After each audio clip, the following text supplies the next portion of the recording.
সংখ্যা। আমরা 3 নম্বরে শিখবো ভগ্নাংশ সংখ্যা। এখন ভগ্নাংশ কোনগুলাকে বলে? অনেকে বলে ভাইয়া 5/2 এটা একটা ভগ্নাংশ সংখ্যা, 2/7 এটা একটা ভগ্নাংশ সংখ্যা। ইয়েস, তার মানে আমি আশা করি বিষয়টা তোমরা বুঝতে পেরেছো যে ভগ্নাংশ আসলে কি, লব এবং হর থাকবে। তোমরা তো জানো দুধের যে হর আছে না, দুধের হর থাকে কোথায়? উপরে, রাইট? দুধের হর থাকে উপরে। আর এই অঙ্কের ক্ষেত্রে, গণিতের ক্ষেত্রে হর থাকে নিচে। এই নিচেটাকে বলা হয় হর, আর উপরেটাকে বলা হয় ভাইয়া লব। ওকে, এই নিচেটাকে বলা হয় কিন্তু হর, উপরেরটাকে বলা হয় ভাইয়া লব। এটা কিন্তু কম বেশি সবাই জানো যে দুধের হর থাকে হচ্ছে উপরে, আর গণিতের ক্ষেত্রে হর থাকে নিচে।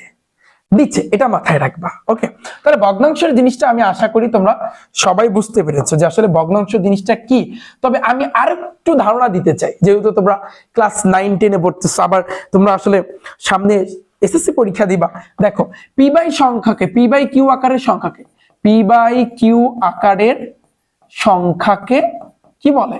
পি বাই কিউ আকারের সংখ্যাকে ভাইয়া ভগ্নাংশ সংখ্যা বলে। কি বলে ভাইয়া?